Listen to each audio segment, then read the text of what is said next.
Vice Chair Stephanie. Thank you, Chair Mandelman. I just wanted to thank you both for bringing this hearing. I think it's an excellent discussion that must be had, and thank you to the presenters. I thought the presentations were great. Did feel like law school with one of them, and most of all, thank you to the public for coming out and for sharing your stories. They are heartbreaking, and obviously something needs to be done. I look forward to looking closer to AB 5 and how we can do something here at the Board of Supervisors to effectuate change with the income equality growing in not only San Francisco, most quickly in San Francisco. We absolutely have to do something. So thank you for coming today and sharing your stories with us. Thanks. Thank you. Supervisor Walton. Thank you, Chair Mandelman. And again, I want to thank you for calling this hearing, both you and Supervisor Marr. This is important, and I want the public to know, I want everyone in this room to know, and thank you for coming out and testifying today and talking about the issues and the concerns and what's happening as you go to work every single day. But I want everybody to know that we have been bound by state law, and so we're working and trying to find ways to attack what state law has and combat them, because it is our job to make sure that you are protected. It is our job to make sure that you get all the benefits of employment, and we are going to work hard to do that. So I want you to know we're committed to that, and there's some things we're going to be continuing to try to do to push the state, because we are regulated by state law in terms of what's classified as employment. We're regulated by state law in terms of what some of these gig companies are allowed to do in our cities. I hate it. It disgusts me. And we're going to continue to work on ways to regulate these companies so that you can get the employment opportunities, all of the benefits of employment that you deserve. And you have my commitment and definitely my colleagues' commitment for that to happen. So thank you so much for coming out here and spending a couple of hours with us on a Friday. Thank you, Supervisor Walton. Yeah, I mean, for me, this has been in many ways an amazing hearing, and I'm incredibly grateful that folks came to Supervisor Marr and me to organize this, and clearly a lot of work went into getting folks out to speak to us. It was also a horrible hearing to hear these stories.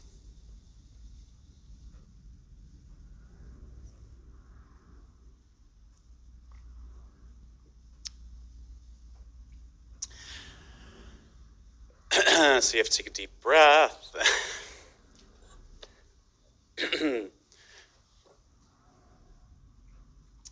But I was thinking about the arrogance of people a decade ago who I need a minute to just gather myself. The arrogance of people who a decade ago promised disruption, and boy, have they delivered. And I don't actually, I mean, I think there's a lot of good people, working in tech and in these gig companies who don't intend for horrible things to be happening. But I started jotting a little list of all of the results from the people who are dying on our streets because of congestion, who are getting hit by cars because our streets have been flooded, the people who are just frustrated because they can't get around on our streets because of the congestion, the harm to our public transportation system as people are pulled off into these other unsustainable modes of getting around, the harm that has happened to our taxi cab industry, the lives that we hear about every single week at our board meetings that have been devastated by the disruption in that industry, the harm to our small businesses and our commercial corridors, to entrepreneurs who are seeing their livelihoods being taken from them, I gave the litany of labor protections that have been undermined over the last 10 years. I mean, we are in a, very much through, I think, Kim was talking about, being threatened with a sort of return to an era when none of these protections existed that they were writing about in the 20s and 30s. all of the progress that, and again, it's not all to be laid at the feet of this industry. This industry happens to be existing in an environment where,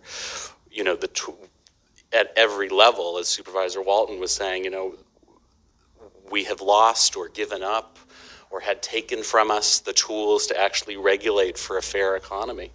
But one of the reasons that, a hearing like this, to be a little more positive is hopeful, is that the amazing organizers who are actually doing the work with probably the hardest to organize population, because by nature they're not, they're so diffuse, and to the folks who are, to the workers who are participating in those efforts and are coming together across platforms and in these very, challenging ways. I mean, that was also enough to make you verklempt. Moving forward, we are going to introduce a resolution in support of AB 5. We will get that done. I imagine it will be unanimous. I will be very, very surprised if it is not.